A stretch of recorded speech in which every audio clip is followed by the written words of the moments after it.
We have news tonight that the government is taking voting rights away from all prisoners. Prisoners are set to lose voting rights in general elections, with the government reinstating a previous ban. Labor's 2020 law change allowing prisoners serving sentences less than 3 years to vote is being reversed.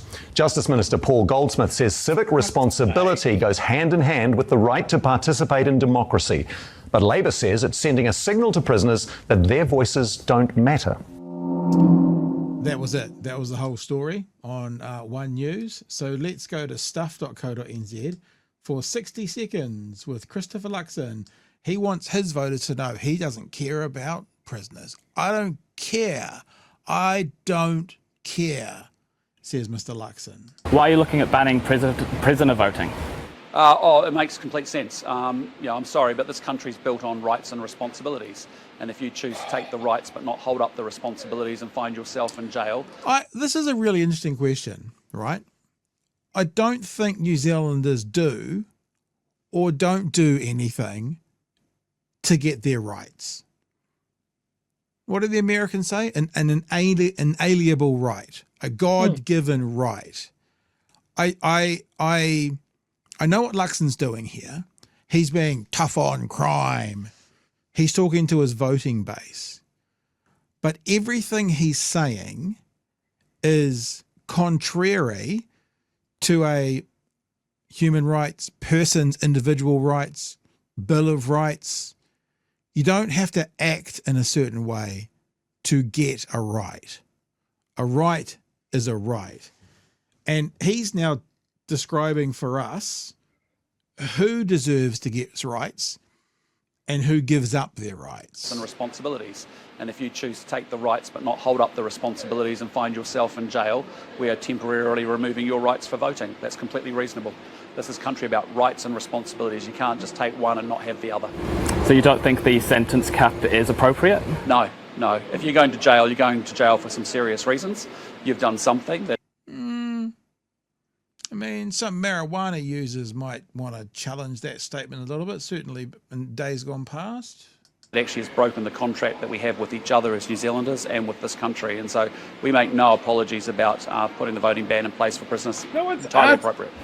The courts say it isn't justified. Are you trampling on human rights there? I do not care about what anyone else says about it. I'm just saying to you. I do not care. Trampling on the human rights of people? I do not care. Appropriate. The courts say it isn't justified. Are you trampling on human rights there? I do not care about what anyone else says about it. I'm just saying to you that as New Zealanders, we have rights and responsibilities to each other. If you want to cause harm and suffering on a fellow New Zealander and you find yourself in prison because of it, that means that you temporarily get the right to vote is withdrawn. And finally, of course, we had to have the ACT Party come out bullshit on Twitter. Breaking! The New Zealand government has agreed to reinstate a total ban on prisoner voting. Remember, these are the guys that have spent the last 2 years yelling from the rooftops, we should all be treated equally under the law. Not once have I ever heard a caveat from these guys that goes, special conditions apply. From the rooftops, we need to all be treated equally under the law. So this would be a hypocritical statement there. Now, let me just say this before all the crunchy croutons come out.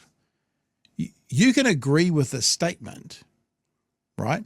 You can throw a whataboutism at me, but you can't actually debate or challenge the statement that David Seymour has spent the past 2 years trying to convince us all that the thing that is most important to him is that everyone is treated the same under the law, is that everyone has the same rights under the law.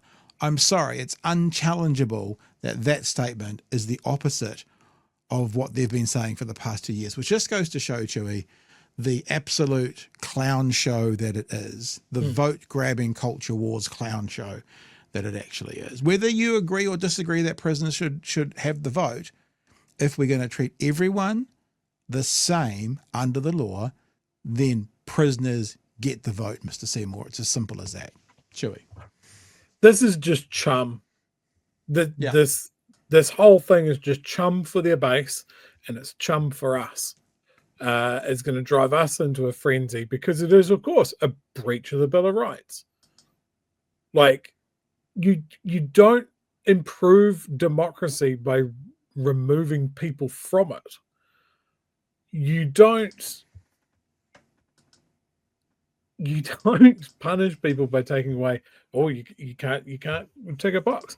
Like, there's no stats that I'm aware of how many voters are in prison. You know, how many votes cast on election day come from prisons? We just don't know, because we've always taken them away from it, and it's never given. Like, is it enough to swing an election? Fucking no. Is everyone in prison going to vote? Probably not. Like, maybe not even a large proportion. That's not the point. The point is, you can't on one hand go, oh, prison isn't about punishment, it's about rehabilitation, and then turn around and cut them out of society, cut them out of the process. You're talking about people that are, for however long, wholly reliant on the state. And they can't have any say on the shape of the state that keeps them in a box. That to me seems fucked. Chewie, there's a very old saying, which I'm going to paraphrase, is that you can tell the quality of a society by how they treat their least. In this conversation, the prisoner would be the least. And this government is demonstrating the kind of society they are looking to forming, have already formed, because the way they treat their least is pretty revolting. Now, we can get into another whole conversation now about disability cuts and what's happening with the homeless and people getting kept out of emergency housing, how they treat those least. But this is just another one of the example of the knee on the neck principles that this government wants to follow. And like, there's a whole other aspect that you can say here as well, is that we know that a certain segment of New Zealand society is unfairly dealt with by our police and judicial system. Yep. We know that. Studies been done. Multi-decade studies have been done. Absolutely in stone. That the more melanin you have in your skin, the more likely you are to get arrested in the first place, to have stiffer sentence handed down in court, and you're going to have worse outcomes when you get to prison. So to sit there and they go, oh, well, you know what? We don't even want to hear from them. They don't get a vote. Just let people vote.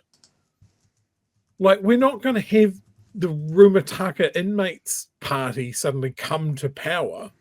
Nobody's getting their sentences commuted.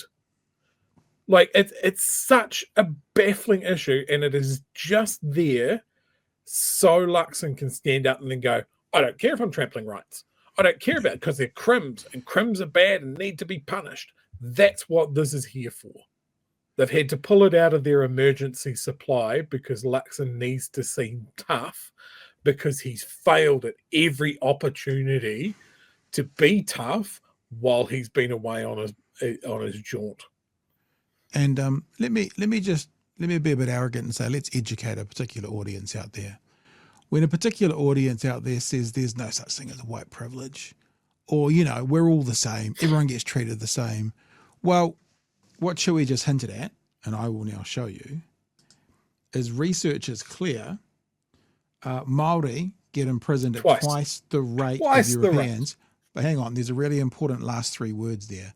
For the same crime. Māoris are twice as likely to go to jail than Pākehā when convicted of assault, sparking fresh calls from MPs for a government inquiry into the biased criminal justice system. Ministry of Justice figures reveal in 2015, 26.3% of Māori convicted of assault were imprisoned, compared to less than 13% of Europeans, when both were found guilty of the same crime. So when you all get up in arms, Crunchy Croutons, about hearing people talking about a white supremacist society, or a society based on institutional racism. That's what they're fucking talking about.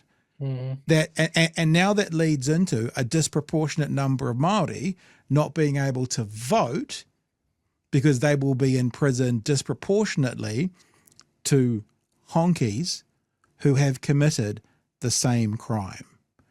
Do you get it yet? Is it getting through the thick skull yet? White privilege means Europeans go to jail half the time than Māori do when they commit and are found guilty of the same crime. So what happens if someone's in remand for a week or over a weekend or whatever when there is an election? Are they included? What if someone, I know I have to plead ignorance to knowledge of the prison system. I mean, but I watch a lot of American documentaries and you hear about people getting sentenced to 4 weeks and yada, yada, yada. I don't know if that happens in New Zealand. If that does happen in New Zealand and you're in jail for a couple of months, couple of weeks, I don't know, whatever it is, are you included as well?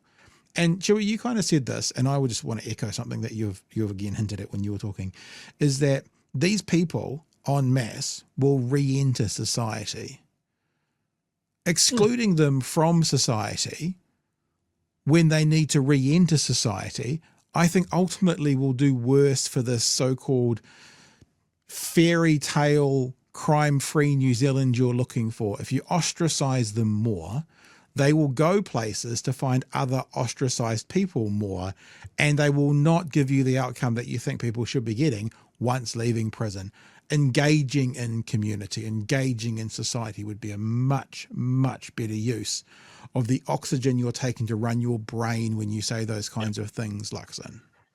I think just to really hammer this point home like a nail of frozen dog piss into everybody's brain, what you've said is we judge a society by how they treat their least, not a government, not a regime, not a leader, a society.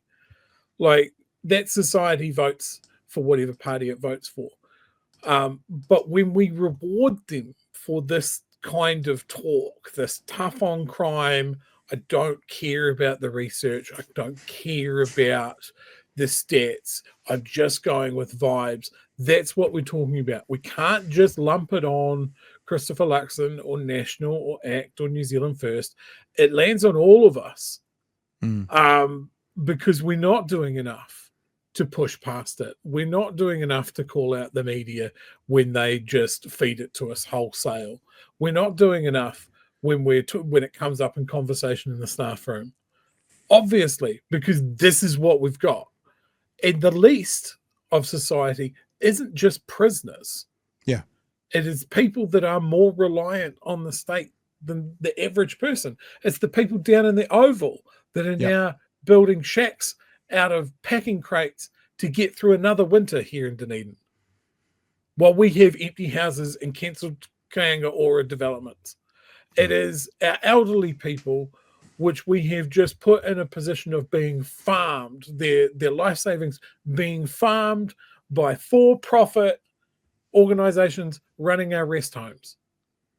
It's the people that are clipping the ticket on farming the children while mum and dad both have to go to work to pay a landlord what he's owed for his 25 property portfolio. Like this, it's not just prisoners. This is just one aspect of what we're fighting against here. All of those vulnerable people, all of those people that would be more reliant on the state than your average middle-income New Zealander of whatever size, shape, colouring you like, those people, from young to old, the purely innocent to the absolutely damned,